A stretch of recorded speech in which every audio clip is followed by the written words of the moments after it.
My mother left us when I was 6 years old. She'd been having an affair with a coworker, and it turned into a relationship.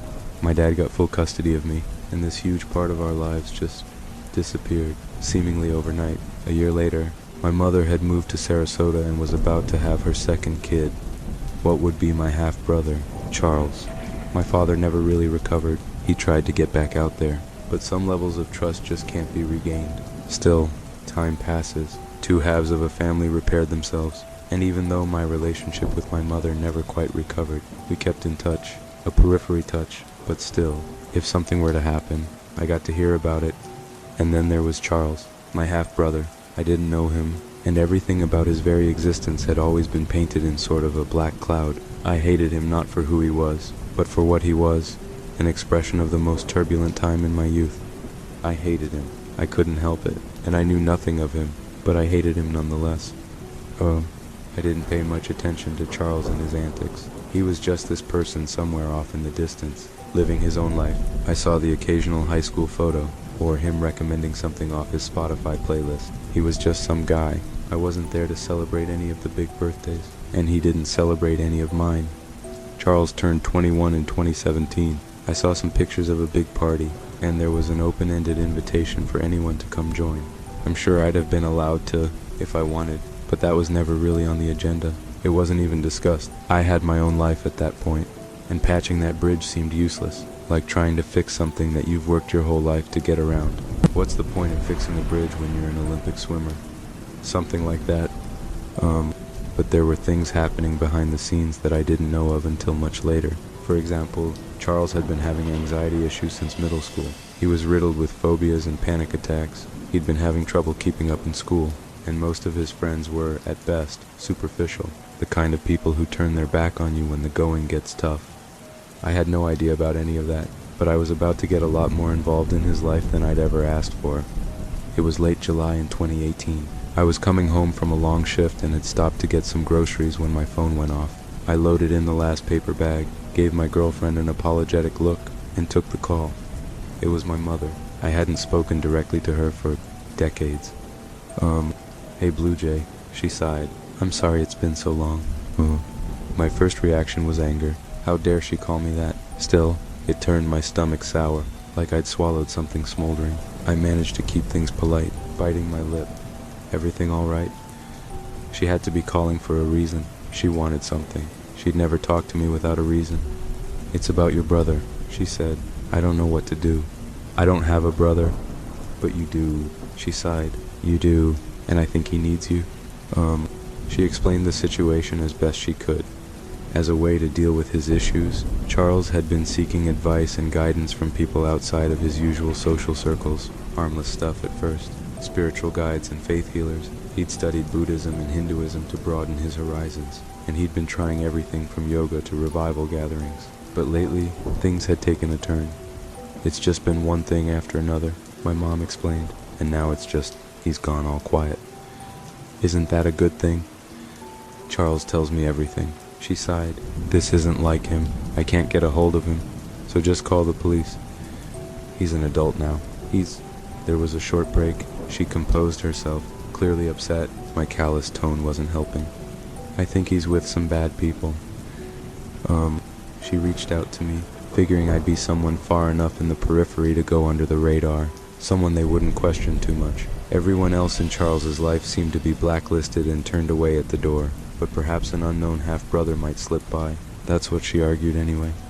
I know I can't ask you to help, she said, but I think it could do us some good, all of us. Family is important to you. Yeah. Again, silence. I just shook my head. I'd opened the car door and sat down. My girlfriend could tell I was upset and was leaning over to hug me. I hadn't even noticed how hard I was digging my fingers into the dashboard until I saw them turning pale. You don't have to believe me, Mom said, but it is. It really is. And with that, I argued with myself back and forth for days. Charles had never done anything to hurt me, but I couldn't help but to hate him. But it was difficult to say whether that hate was more important than that sinking feeling I had in my stomach. Even then, even at my lowest, angriest point, I couldn't bring myself to want to hurt my mother. I couldn't. So I decided to help. all other things be damned. At the very least, I could show her I'd turned into a good man, all without her help. I texted her to get me all the info she could, and I booked a flight over the following week. I made my way to Florida. I'd been getting tons of emails with all kinds of images, descriptions, and video, but I hadn't taken the time to sit down and review it all. I had a rough idea. According to my mom, it had started with a nightmare. She told me that Charles kept having nightmares about a boy in blue. He'd call her late at night, rambling about it in a half-woken stupor.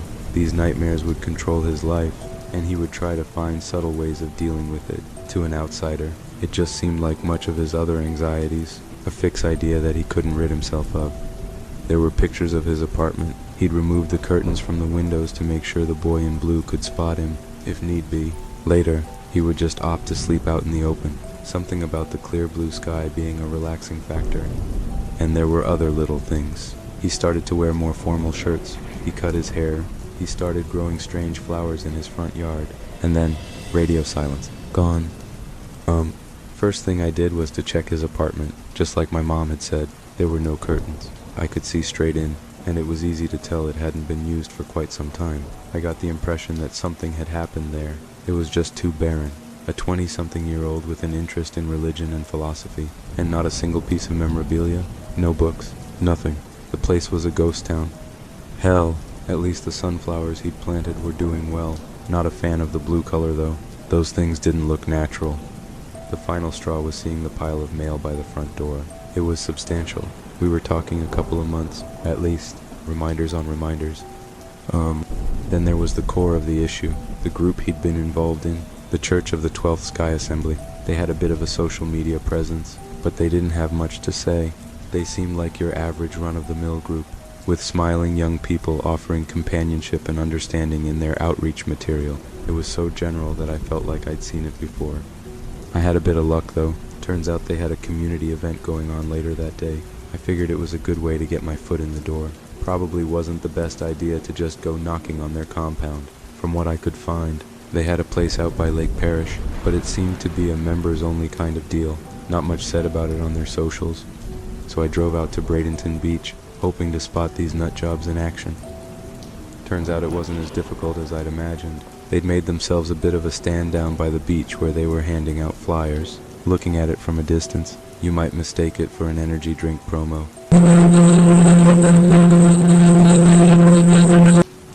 It seemed so disingenuous. Still, I gave it a shot. I put my sandals on and took a casual stroll, pretending to be passing by. It didn't take long for a young man and woman to come up to me, their smiles as white as the flyers they were handing out. "Excuse me," they smiled. "Having a nice day?" "Can't complain." I smiled right back. "You folks out here selling something?" "Nah," they chuckled, "just sharing the good vibes." And with that, I had a pamphlet in my hand. I stuck around to talk to them for a bit. As a whole, the organization didn't look that strange. But once you started singling out individual pieces, you could see some inconsistencies. For example, their logo. For a church called the 12th Sky Assembly, one might imagine clouds or a cross. But no, their logo was a wheelbarrow, one of those old-timey wooden ones. I counted the pegs on the wheel, but it just added up to 7. It wasn't even numerically consistent. Then there were the members themselves. I got the impression that this wasn't an actual passion of theirs. They seemed disconnected, and their lines seemed practiced, like they weren't really members of the church, but just paid to be there. The way they talked when they didn't think anyone was listening sort of confirmed this. This was all an act, but for what? "Are you the folks out by Lake Parrish?" I asked. "I think I've seen that logo before." "That's just administrative. We're in 7 different cities across the state, so it takes a whole lot of effort from a whole lot of people to keep things running." They immediately got defensive. I tried to shift away from the compound, instead talking about meetings and other members, but they'd already soured. It wasn't until one of the folks in the background approached that I felt like I was getting somewhere. He was a man in his early 50s, with short blonde hair and a sizable gut, large black glasses, a white shirt, and a blue tie. He patted the others on the shoulder and smiled at me. "You consider yourself a man of many questions, friend?" he asked. "I suppose I am. Not a lot of places to ask them nowadays." "Well, I hope you find what you're looking for." And with that, he turned his back on me. I must have said something to spook them. I had no choice but to go all in. The boy in blue, I said. It was the first thing that came to mind. It had been the central theme in Charles' issues. It had to mean something. The man turned around, adjusted his glasses, and squinted at me. The boy in blue? Huh.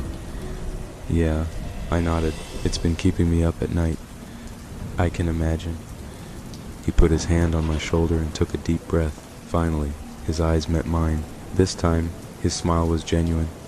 Perhaps we got a few things to talk about after all. I spent the better part of the day talking to that man. His name was Isaiah, and he was one of the aspiring members of the church. He'd been with them for a couple of months and was still getting his bearings. Still, what I'd said resonated with him. The boy in blue was a common theme among the church's inner circle. They said it was a prophetic vision, a guideline for things to come. Later in the afternoon, as we were calling it a day, Isaiah and I circled back to the tent they'd set up down at the beach. I almost stumbled over one of the wheelbarrows they had there, and I couldn't help but to ask about it.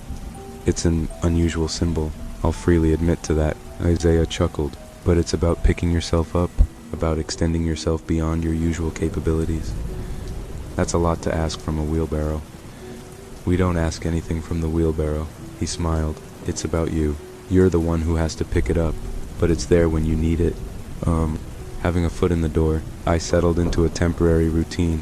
I called my girlfriend every night, keeping her updated on what was going on. I sent a text to my mom every now and then too, but I couldn't bring myself to talk to her. I would spend my afternoon messaging Isaiah and trying to keep a low profile, waiting for an invitation to something further. If I could just get a chance to meet the other members, there'd be a chance of me meeting up with Charles, and maybe I wouldn't be able to get him out of there, but at least I could make sure he was okay. I met Isaiah a couple of times over the following week, once for lunch, and another time at a separate event. I was invited to help, and I accepted. I mostly printed pamphlets and helped setting up their tent. The pamphlet wasn't that interesting.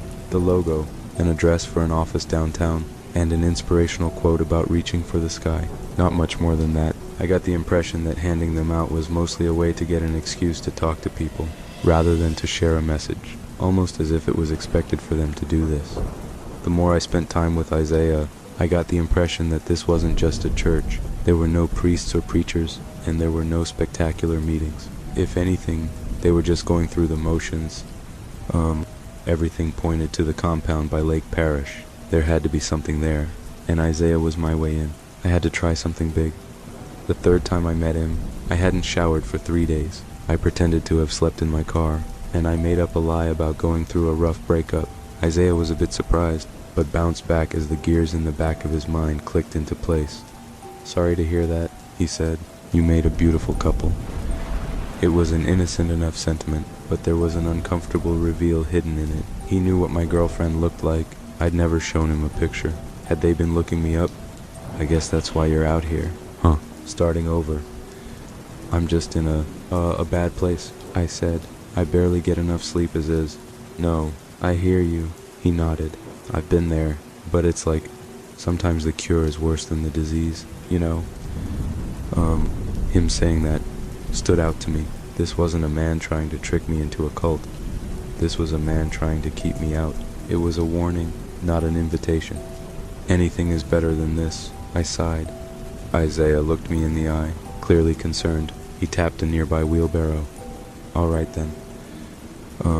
We drove out to Lake Parish later that day. It was a silent trip with Isaiah behind the wheel. No radio, no small talk. If anything, he seemed apologetic, like he didn't want me to do this. Following a side road, we passed a sign that reminded us that we were entering private property. Not long after, we reached a chain-linked fence. Isaiah had a key for the padlock. The compound was not what I expected. A trio of one-story buildings out in a field, covered from end to end by the fences and trees. The knee-length grass that covered the area made the place look abandoned. A handful of people in white shirts moved between the buildings, pointing at one another and having lively discussions. "So what can I expect?" I asked. "Do all people here have the same problem?" "Yeah," Isaiah nodded, "but not all are willing to deal with it." He looked up at me, but not in the eye. He wasn't sure about this. "Talk to Miss Miller," he continued, "and go from there." I got some time to just walk around the compound, looking for Charles. There was a central area between the three buildings that looked like a sort of gathering spot. The ground was flattened and the grass cut, with 6 wheelbarrows off to the side. I don't know why, but I felt this unease looking at them. They all had these dark splotches at the end. There were probably about a dozen people there at the time. Isaiah took the car and left, leaving me to speak with this Miller woman on my own. She had an office on the west end of the front building, almost like a reception. I couldn't get over how sparsely decorated the place was. A logo every now and then, the occasional wheelbarrow, and that was it. The place was pretty much sterile. It even smelled like a hospital. Miss Miller was an older woman with short gray hair and thick glasses. She asked me to come in and sit down across from her and fill out a form. I was asked to surrender my phone, keys, and wallet.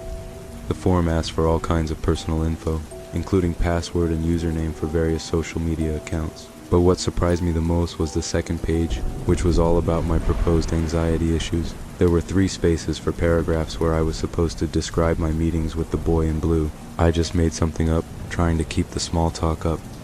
Miller didn't have much to say. She assured me that there was help to get, but that they needed complete honesty from me. I tried to ask her a bit about the other members, which she called patients, and how they were dealing with it, to which she had this to say: "What you're experiencing is no fault of your own," she said. "It is not by the will of a god, or Satan, or anything in between. It is beyond our measure, and so, the steps to stop it may seem drastic." I had to go through a quick physical checkup. I had to fill out a health form, and they tested my blood. There was a surprising amount of people on hand who seemed to have a medical background. Some seemed to have a corporate background. I noticed a lot of boxes with a particular pharmaceutical company. Looked like a sort of axe, or hatchet. When all things looked to be in order, I was guided to a personal room at the far end of the compound. A long corridor with locked doors, from which I could hear groaning and crying. A nurse rushed past me with an armful of bloody linens. Miss Miller showed me to a private room. Not much to it. A bathroom, a bed, an end table, no windows, and the door locked from outside. The latter I didn't notice until the door clicked close. I probably spent the better part of a day locked in that room. I could hear people in the other rooms. Most of them weren't saying anything coherent. Some were crying, others just screamed. Someone tried to keep their composure and politely ask for help, all coming from muffled voices from behind locked doors. Now, I don't have a way to check, but I think it took about 12 hours or so in total. I'd arrived early in the morning, and by the time the door opened it was getting dark outside. My first thought was to get the hell out of there, but I was in too deep. I'd invested too much, and I just had to finish it. If Charles was stuck in this place, it was time to get him out. When one of the nurses let me out, I was handed a wicker basket with various hygiene articles and some fresh clothes. Washed and cleaned.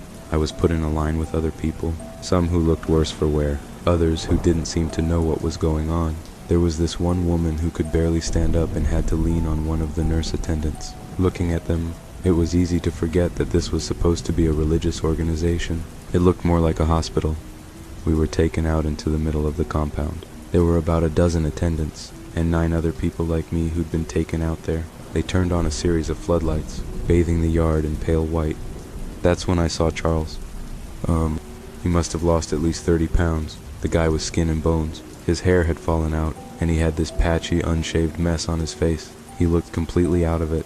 I couldn't imagine him recognizing me even in a healthy state. But now that I'd seen him, I was glad I was there.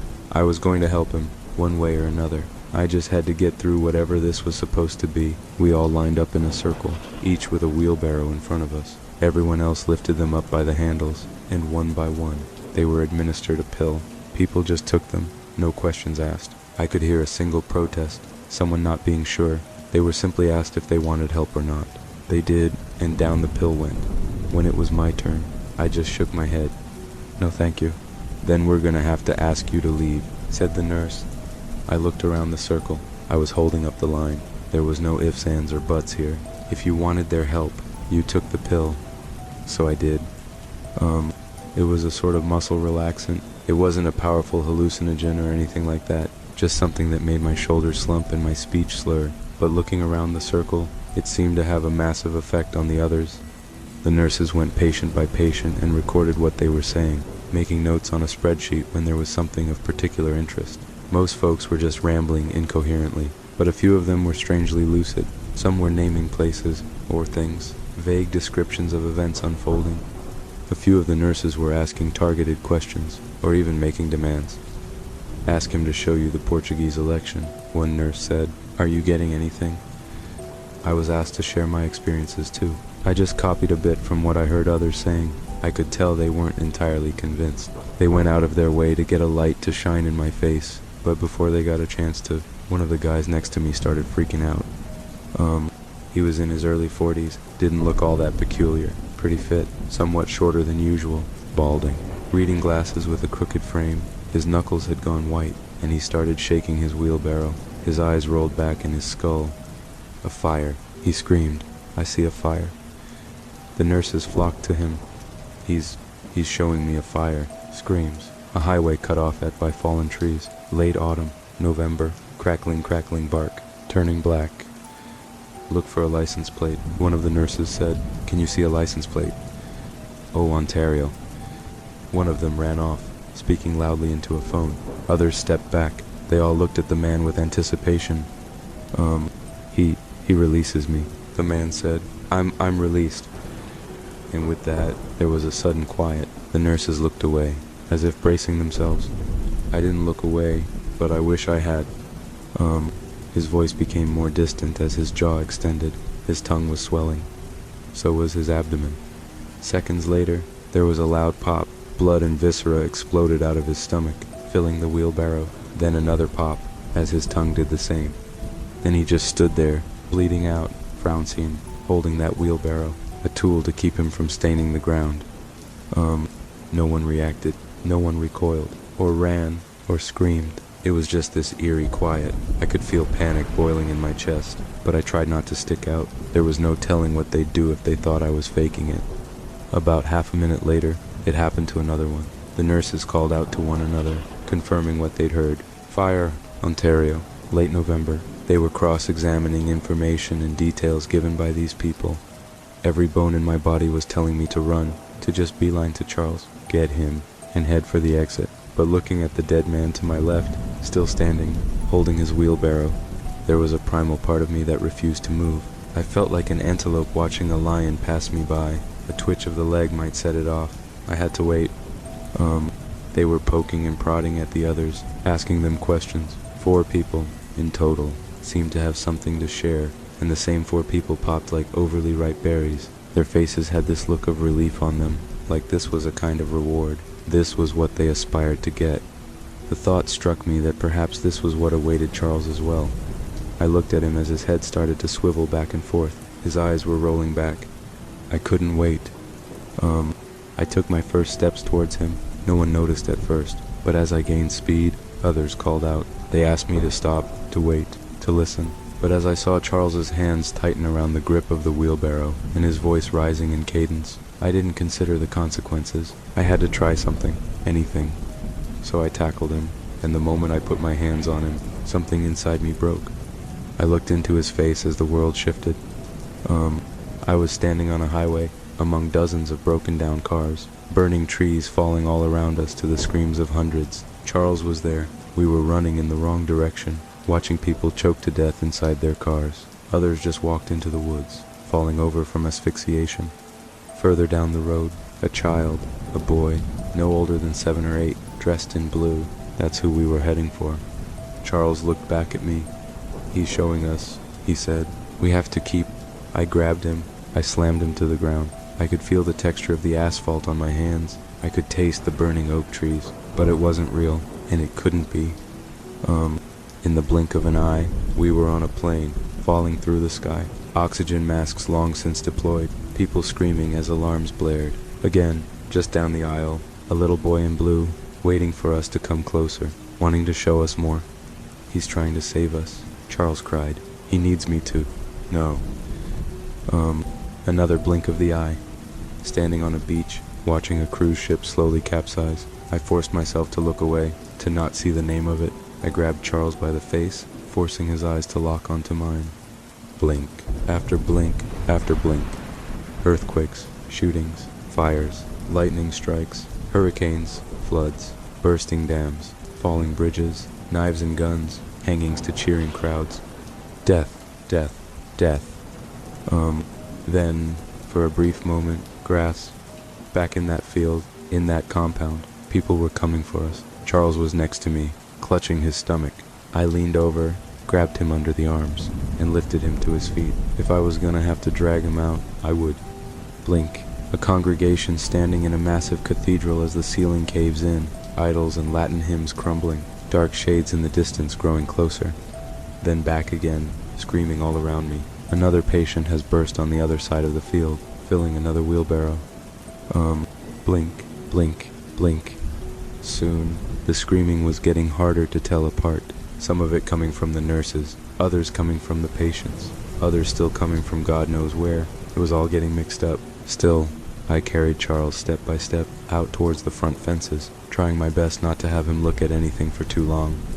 His stomach was moving, literally, physically moving. His eyes were rolling back and forth. His tongue swelled to the point where words turned to noises. I had to get him away from this, to distract him. Something. I closed my eyes. A wave of hot air, stinking of sulfur, an endless highway. Waves of red sand blasting us from all sides, blistering our skin. Rattling bones litter the side of the road, bearing witness to countless people who've fallen, off in the distance. A boy in blue, urging me to look closer, to get sucked in, just like the rest of them. I cover my eyes, as well as Charles. You need to know, a voice whispers right next to my ear. You need to see. Something is pressed into my hand. I protest. I scream. I feel the sand burrowing into my skin. Suddenly, I am sitting down. A soft wind, the click of a seatbelt, then sudden acceleration. I thought it another vision, but it lasted too long. Hold on. A gate crashing open. I was in the back seat of a car, with Charles next to me. He was doubled over, crying hysterically. In the front seat was Isaiah, stepping on the gas. I'm sorry, he gasped as he turned the car around, heading for the highway. This is the only way to stop it. It's the only way it ends. And with that, we sped into the night. By morning, Charles was getting better. His stomach wasn't moving anymore, and his tongue wasn't swelling. His eyes were red, but he could focus again. He was barely speaking, but visibly conscious. He responded to questions, albeit non-verbally. Isaiah confided in me that he'd been plagued by the same visions as Charles for some time, but couldn't bring himself to go all the way. He'd seen the end goal, and how the nurses poked and prodded for people to extend themselves. That's not the way I want to go. He sighed. No matter what, that's not it. He shared a cigarette with me. I hadn't smoked since high school. I saw what you were trying to do, he admitted. You were making the same choice that I'd had, except you were showing it. You know, you were doing something. I've just been coasting along. Isaiah told me all he knew. That the church was sponsored by some kind of pharmaceutical company. That the religious front was basically a way to identify legitimate targets and bring them in. To turn them into this sort of commodity. A wheelbarrow man. Someone who could share something about things to come for a company to exploit. They're not telling you the whole story. Isaiah continued. They don't tell you that it passes, that it comes and goes in waves, leaping from one person to another, and that if you just refuse to listen hard enough, it will leave you alone. So they offer a fast and easy way, at the cost of your life. Yeah, Isaiah nodded. Story as old as time. He looked down at his cigarette with a sigh, flicking it away. Charles was slowly recovering. He could barely speak, and we had to help him in and out of the car, but he made it back home. I thought I'd be angry seeing my mom again, but there was no way to get angry at a smile that honest. Her sense of relief was infectious, and that time when she hugged me and called me her blue jay, I couldn't help but to feel like she meant it, that one time, at the very least. And that was that. I've kept in touch with them over the years. Charles was in and out of therapy, slowly recovering from his painful visions. He got back on his feet about the time when the COVID pandemic hit. Isaiah got completely out of the Church of the 12th Sky Assembly, instead getting involved in local politics in his home state of Indiana. I think he works some kind of local campaign there. I'd like to say I've grown closer with my mother's side of the family, but that's not really how the world works. This was an anomaly, in many senses of the word. I'm sure they are thankful, but apart from the occasional greeting or birthday card, things are as they always have been. So in a way, things are as they always have been, and in another very real sense, nothing is. See, something was pressed into my hand that night. I haven't told anyone about it, and I probably never will. A note with names, dates, and events. I don't want to think about it too much, or I might fall victim to the same thing that Charles did. Even talking about it now brings this sinking feeling into the pit of my stomach. Still, I can't deny that I can recognize some of these names in the news, and it's making my nervous. But it raises an important question. Would the knowledge we could gain from this be worth a life? Could it save others? Is it even real? The fire referenced that night never happened, as far as I know. But if they hadn't spoken about it, could it have happened? I think the only way to get a clear answer is to look a bit closer and put it all on the line.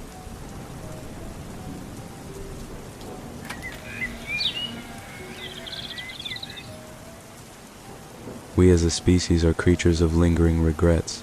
We constantly think of the things that we didn't do, the opportunities we missed out on, the alternatives to the choices we have made, and the haunting question of what if. I am no different, and that is what brings me here to share my experience today. I have had a what-if question that has persisted in my head like a broken record. It has lingered in the darkest recesses of my mind like a cockroach, and has continued to fester there to the present day. What if we had just come forward with the truth? The answer to this question is not for the faint of heart. What I am about to describe is just as much a detailed recollection of events as it is a confession. What you choose to believe is entirely up to all of you, but I need the truth to be out there in order to repent. This all started a few months ago when I began communication with the dead. Now, this grave endeavor wasn't in vain, mind you. The main reason I entertained this idea and participated was because I was desperate. You see, I have lost a lot of people in my life, people I wished I could see again and communicate with that were no longer here. What I desired most was closure with my loved ones and friends, and death had taken that from me. That is until Jane and I were cleaning our basement out one day. We were moving some miscellaneous junk strewn about the basement to the garage for donation or the trash. It was nothing more than a typical cleaning project that neither of us wanted to do, but it had to get done. As I was cleaning out a particular corner of the basement, I stumbled upon a box containing an Ouija board. Now, I didn't remember ever purchasing or acquiring an Ouija board, and I know for certain Jane wouldn't have either. She was not a fan of creepy things in the slightest. How it ended up there was a complete mystery. My immediate thought was to just throw it away. There was no reason for us to have it. It's not that I didn't believe in the paranormal or anything. I had an experience years ago that made me a believer. I just didn't think it was an item that should continue to be in our household. That is when a thought crossed my mind, one that I should have never begun to entertain the idea of. What if I could speak with those people I never got a chance to speak with again? This was an idea that intrigued me at the time. Reconnecting with people that were once in my life and knowing that there was a life beyond death provided a strange comfort to me. I can't explain it, but in that moment, I felt like I was compelled to use the board since I had found it. After pondering things over for a moment longer, I had made my decision.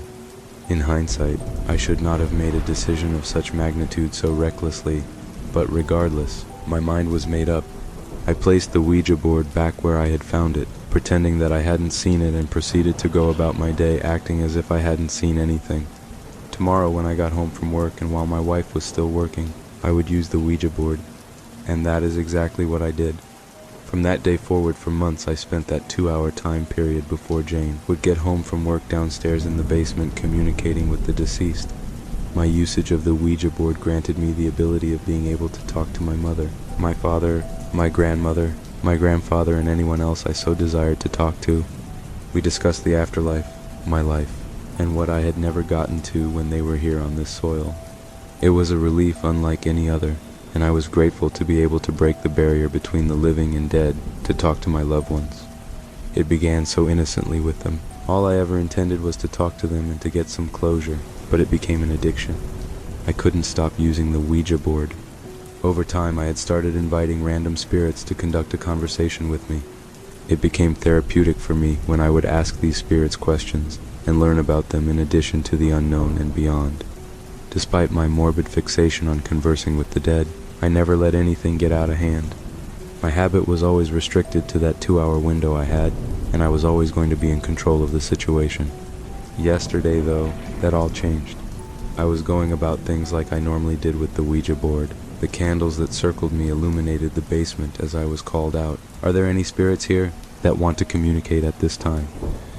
My words echoed throughout the basement as I patiently awaited a response from beyond the grave. Some time had passed before the planchette I had my hands placed over began to shake. Slowly, it moved over to the word yes. I nodded my head and inquired, "Who am I speaking to?" Once more the planchette began to move and glided over the letters G, R, C, and E. I felt myself grow cold as if I had stepped foot into a meat locker. My eyes widened in horror. That name, Grace, why are you communicating with me? My words hung in the air like a fog as I anxiously waited for the spirit to answer. I could feel my heart pulsating very fast, and I did my best to take deep breaths to slow its frantic pace. A moment later, the planchette moved to a series of letters that spelled out the word return. Return. What do you mean by this? I inquired, my eyes darting around in the darkness surrounding the candles I had lit. Silence overcast the basement, and nothing was heard besides the thunderous thumping of my heart. I had never experienced anything like this in the months I had used the Ouija board. I had never felt such an ominous and dark energy that contaminated the room like a plague. I glanced back down at the planchette, wondering if there was ever going to be a response when a gust of wind snuffed out the candles. I blindly looked around, the darkness enveloping my vision as I felt the perspiration form on my forehead from fright. It felt like I was being watched, but by who? I could not tell. It was a feeling that lurked as I felt an icy, cold hand grip my shoulder. I stood still as a statue, rooted to the spot in horror as a voice whispered a command into my ear. Run. That's when my adrenaline kicked in and I bolted up the stairs. I closed the basement door behind me and went up to Jane and I's room to hide and calm down. I didn't move from my place in our bedroom until Jane had come home from work. I didn't dare tell her what had occurred. The last thing I wanted her to feel was unsafe and scared in the comfort of our home. I collected myself and went downstairs to greet her and resume the evening like it was any other. When it was time to call it a night, I waited for her to go upstairs before going back down and hiding the Ouija board. I would take care of its disposal in the morning while Jane still slept. In the meantime, however, I was going to catch some much-needed rest and put this whole bizarre fixation of mine behind me. I promised myself from that moment onward that I would never communicate with the dead ever again. My weird addiction to the Ouija board had to end for the sake of my sanity and well-being. The room was painfully quiet in the early hours of the morning, almost as if time itself had stopped entirely. Darkness cloaked the room like a massive blanket as I lay next to Jane. A faint light creeped in through the window, allowing for little visibility of the various pieces of furniture in the bedroom. My eyes scanned the room for a moment for any anomalies before resting my gaze upon her. She was still sound asleep, her breathing rhythmic as she continued to dream in peace. Her arms were wrapped around me lightly like vines on a tree trunk. I slowly wiggled free from her grasp and rolled on my side. I was still in a dazed state, my eyelids fighting a losing battle to stay open as I became self-aware of my heart beating against my ribcage. It thudded rapidly, like I had just been engulfed in a nightmare. I couldn't remember if I had been dreaming or not, but it must not have been important if I couldn't remember, right? That's what I told myself as I closed my eyes and wrapped myself back into the sheets like a cocoon. I lay still for a while, waiting for sleep to overtake my conscience. When it seemed as though I was about to doze off, my cell phone that was on my nightside table lit up like a Christmas tree and began to ring. The vibration of the device buzzing on the table grated my eardrums as I let out a groan of frustration. I sluggishly reached out and silenced the phone without even acknowledging who it was. I turned to my wife to see if she had stirred at all, but thankfully to my delight, she had not been ripped from her slumber. I breathed a sigh of relief as I looked at the time, 3:03 a.m. Give me a break, I muttered irritably to myself as I turned back over hoping to get some sleep. The idea of having to go to work on just a couple hours of sleep was not a pleasant thought. The last thing I wanted to do was daydream about dreaming. I closed my eyes and tried my best to silence my thoughts, but not even a moment after I had nestled into the warm embrace of the sheets, the phone rang again. My eyes shot open and I lunged out into the void of darkness to silence the phone. Good God, can I just get some rest? I buried my head under the blanket and face planted into the pillow, not wanting to think, see, or hear anything until 6 a.m. sharp when I absolutely had to be awake. The sound of my phone going off seconds after my face connected with the pillow indicated that someone was still trying to get in touch with me. I begrudgingly lifted my face from the pillow and squinted to look at my phone, which shone like a beacon of light on the bedside table. I exhaled angrily as I yanked the phone from its place on the table and stared down at the screen. My heart immediately sunk as I read the name of the person who was vehemently blowing up my phone.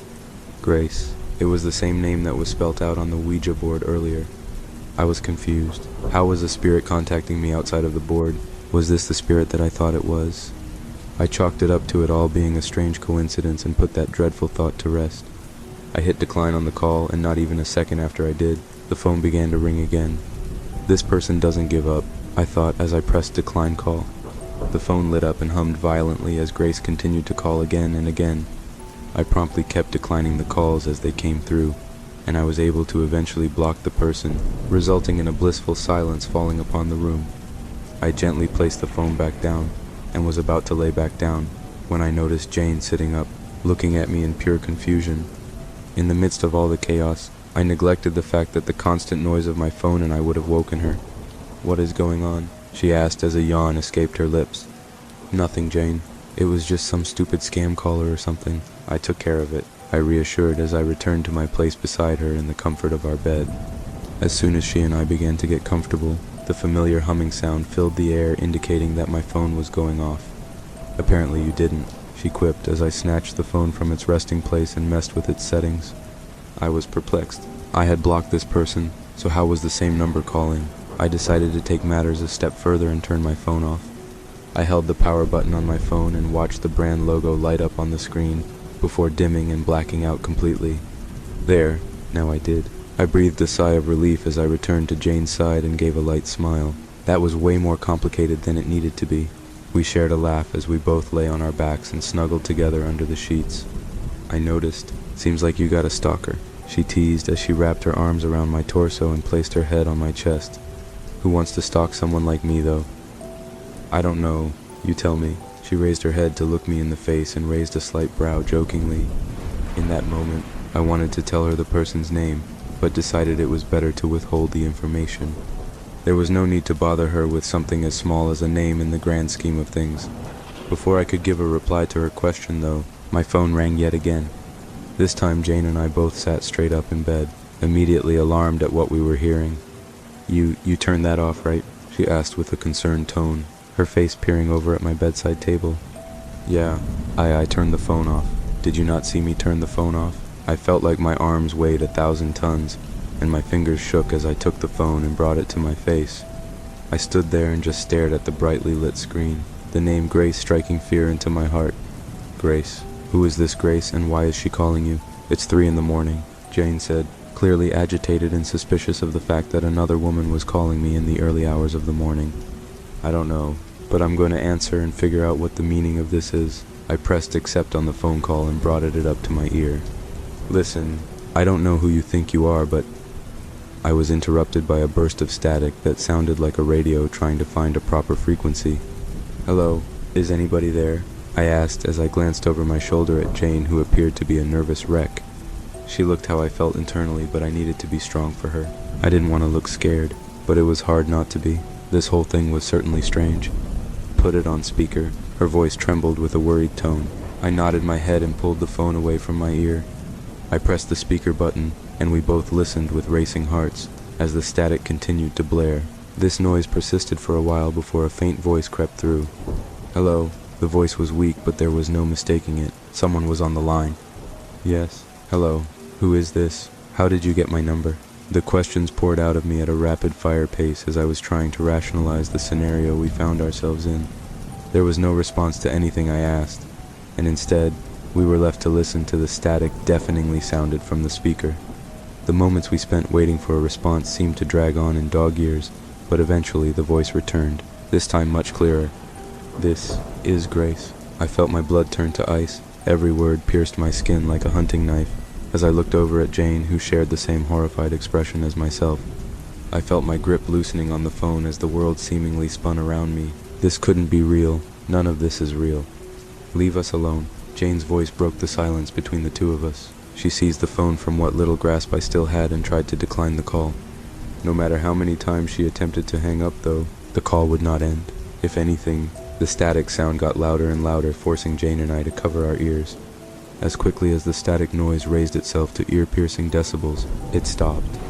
Jane and I were afraid to breathe as we listened to the phone for any signs of life besides our own. I could feel my limbs trembling from the fear and adrenaline. I was afraid to move in any capacity. I clenched my eyes shut and prayed for this to end. I could feel Jane's face hovering above my shoulder, and I could hear her trying to stifle cries of terror. The silence on the other end of the line was somehow more deafening than the static coming through just moments ago. It was not to last, however, as the voice returned, and spoke clear as day from the other end of the line. "I'm here," the voice stated in an aggressive rasp before the phone call suddenly ended, and the screen went to black. Jane and I sat in the darkness, paralyzed by our own fear. We weren't sure of what to make of what had just happened. It was like a piece of fiction had come to life. There was nothing fictitious about this, however. This was the gravity of the situation coming crashing down upon us. There was a reason why that name had sounded so familiar earlier downstairs with the Ouija board. The voice on the phone all but confirmed our suspicions. She and I locked eyes in horror, and I felt myself shiver at the revelation. The spirit from the Ouija board and the voice on the phone were the same entity. It was Grace, our daughter we had killed 10 years ago.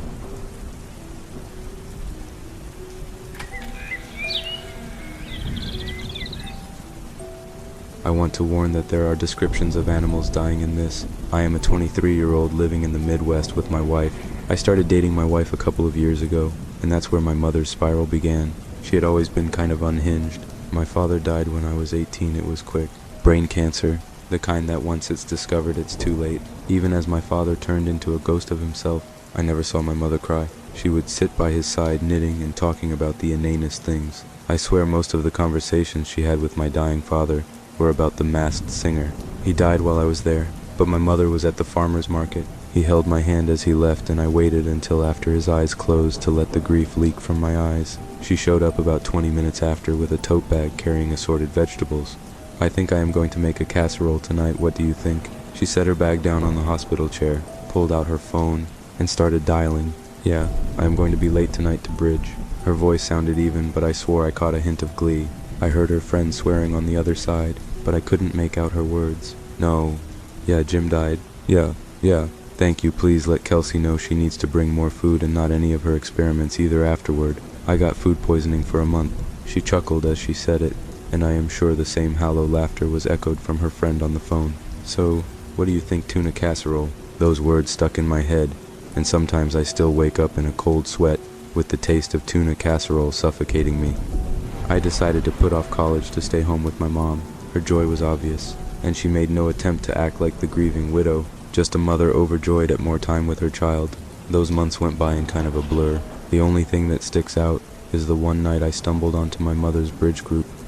My mother was hosting, and she made it clear that she wanted me out of the house. I had left to hang out with some friends and planned to stay over with one of them. This friend would later turn out to be my partner, but that's a longer, happier story that doesn't belong next to the gloom of my mother. Me and my friends first went out to eat, and then planned to go out to a local bar that treated fake IDs like the norm. I had been drinking there since I was 15 years old. While at dinner, I realized that I had forgotten my wallet, and after my friend awkwardly paid for me, I had them bring me home to retrieve it. Sarah and Thomas waited inside as I headed towards the door. I turned my key as quietly as I could, and was in the process of going to my room when I smelled smoke. My first instinct was to yell, but something held me back.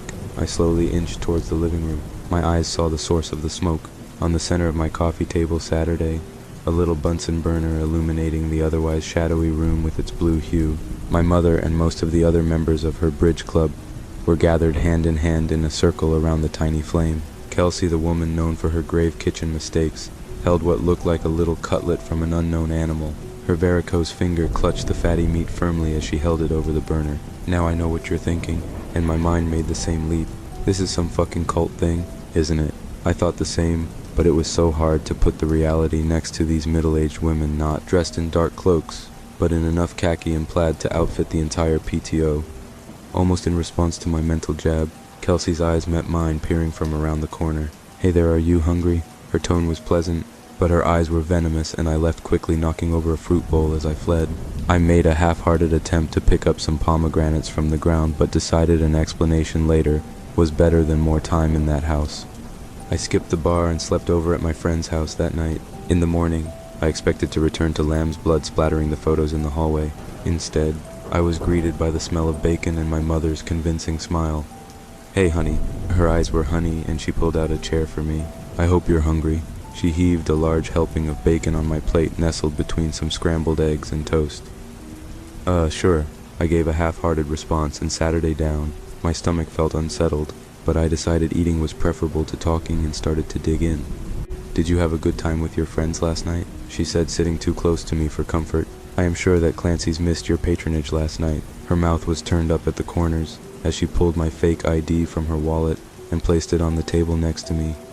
Oh yeah, we decided to stay in instead, I said in between mouthfuls, hoping my chewing masked my discomfort. Well, if I had known, I would have invited Sarah and Thomas inside. You know how us girls love to see how the young people are doing. I didn't think about this until later, but I don't know how she knew who brought me home. I had been out with a lot of friends, any of which could have brought me back, and I made Thomas burn rubber as soon as I had gotten to the car. Yeah, it looked like you guys were busy. I decided not to bother you. Oh yeah, Kelsey got it in her head to try hibachi or Korean barbecue or some shit. She lifted my empty plate from the table and started washing it. I swear I envy your father. Taking the quick way out. Kelsey's cooking is killing me slowly.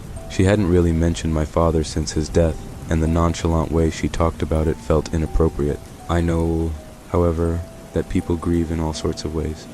We never talked about the event again, and like most things with my mother, it was just another thing that went unsaid. As time went on, I started staying away longer and spending more time with my now wife Sarah. My mom made her displeasure known in her usual onslaught of passive aggression. I wish you could have tried this casserole fresh, she'd say after a night away. I watched Conan last night. It's not as funny without you there. She always had humor in her voice, but left just enough room between words and sentences to make me feel like shit. Eventually, my mother asked me to bring over my little lady Sarah. Took no convincing. In fact, she basically convinced me.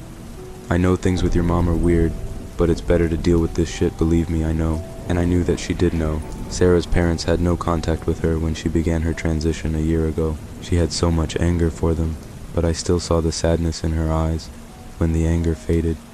We went over on a Friday night for what my mother assured me would be a meal to remember. As we sat down, my mother's eyes lingered on Sarah. "Can I take your friend's coat?" she asked, refusing to acknowledge my relationship. She also made the intentional effort to mess up her pronouns every third sentence. "How did you meet him?" she asked, always busying herself when she let her bitchiness show, unable to face the angry look in my eyes. I corrected her every time, but Sarah would clutch my hand every time to assure me. When she could see I had enough, she quietly whispered in my ear, "She is making an effort. It's okay, I can handle myself." I nodded quietly, and my mother paused and looked deeply at Sarah. "Nothing," Sarah replied. "You know my family actually used to go to the same church as you." Sarah's voice was beautiful and made my breath catch in my throat every time. "What the fuck did you just say to my son?" Her words were bombs hurled at us from across the oak dining table. "Mom," I said, attempting to cut her off, but she already had too much steam. "We don't tell secrets in this house, so either tell me or get the fuck out." Sarah was calm, having endured far worse from her parents, I'm sure.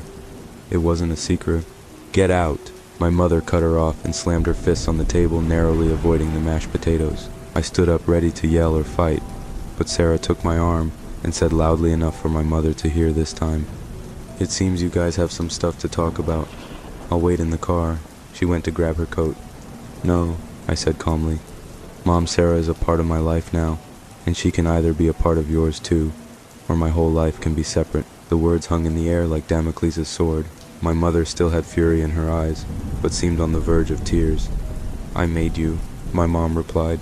"I sacrificed my life for you. My parents fucking beat me, and you act like this. Where do you get the fucking nerve, you selfish brat?"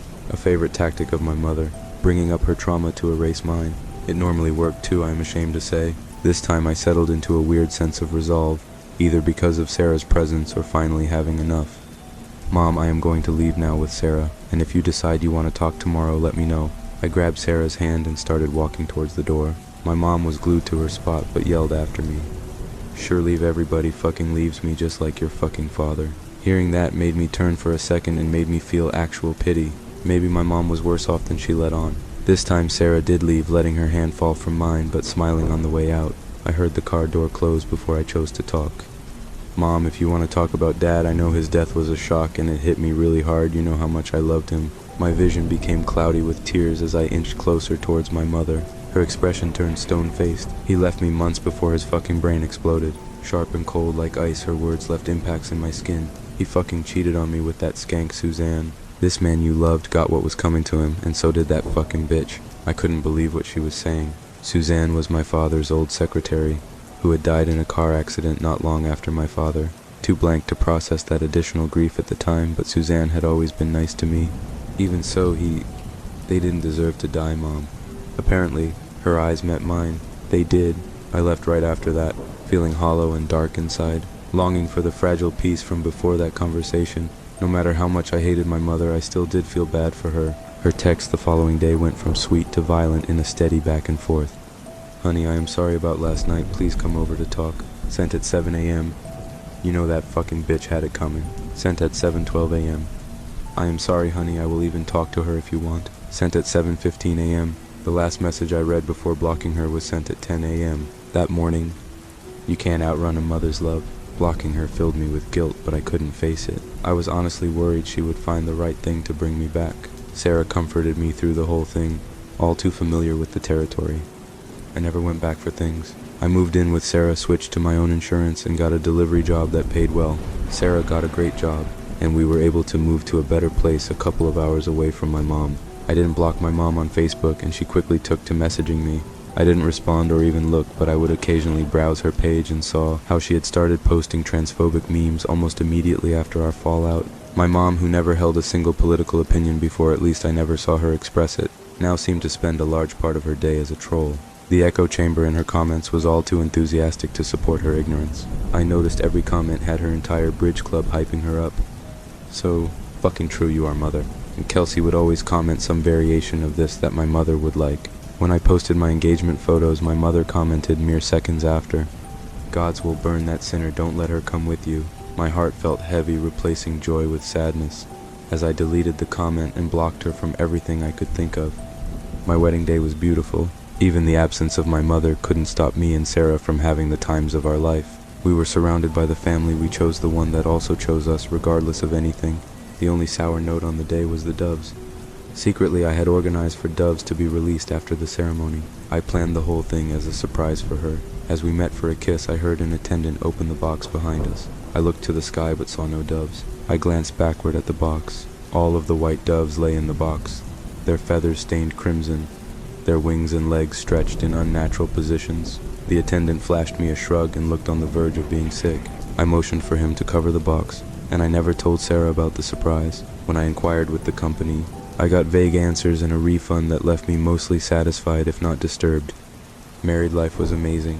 We had already lived together so long that the piece of paper only solidified what me and Sarah already had. Now to the present, and I apologize for the long preamble. I am pretty sure my mother cursed me. The first night that led me to this was when I woke up to the familiar taste of tuna casserole. I sprang up from a bad dream I didn't remember. Sarah slept like the dead as I crept out of bed to go to the bathroom. I pissed and splashed some water on my face. When I looked in the mirror, I noticed the way the shadows behind me seemed to stretch and move even with the steadiness of the light source. Cool water dripped down my face as I saw one shadow seemingly creeping over to my wife. No, not creeping and not exactly moving. It was just a concentration of darkness that was barely perceptible against the blackness of the room. I couldn't move. I was frozen to the spot, my throat trying to yell out. Felt like hot lead had been poured into it. The shadow stretched out a limb or whatever it was towards me, and Sarah's wedding photo on her bedside table, dark fingers swirling around the frame seeming to intensify. Its ink fighting against the bathroom light, and the full moon hanging in the window. A crashing sound at the window woke up Sarah and caused me to jump. I looked and then ran to the window, and as I did, the shadow evaporated. "What the fuck was that?" Sarah said, turning on the lamp by her side. I was standing in front of the window now, peering into the night. The brightness of the moon made my backyard look like a perfectly lit stage ready for some great tragedy to unfold. My eyes scanned the ground and quickly found the source of the noise. Some bird flew into the window and broke its neck. My stomach lulled as I saw the strange bird with perfect clarity. The way it lay reminded me of the doves from my wedding. This time it was gray feathers that obscured the blood and grotesque limbs. "Oh no, I'll deal with it tomorrow, babe." Sarah's words were comforting, especially since she knew my problem with blood and death. "Come back to bed." I did as she flicked the light back off. She laid her head on my chest so she could feel the hammering of my heart as it retreated to a normal rhythm. I was nowhere near sleep, but teetering on contentment when I looked back at her bedside table. The picture was gone from its usual spot. I slid out from underneath Sarah and looked at the floor beside her. It was lying there, the glass of the frame shattered, only over the face of my wife. The next morning, I left early for work, attempting to rationalize what I saw.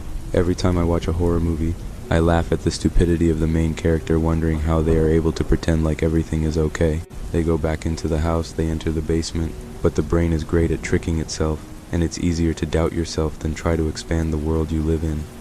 I had transferred to another delivery branch when I and Sarah had moved. I went all over the state, managing to avoid ever getting too close to home.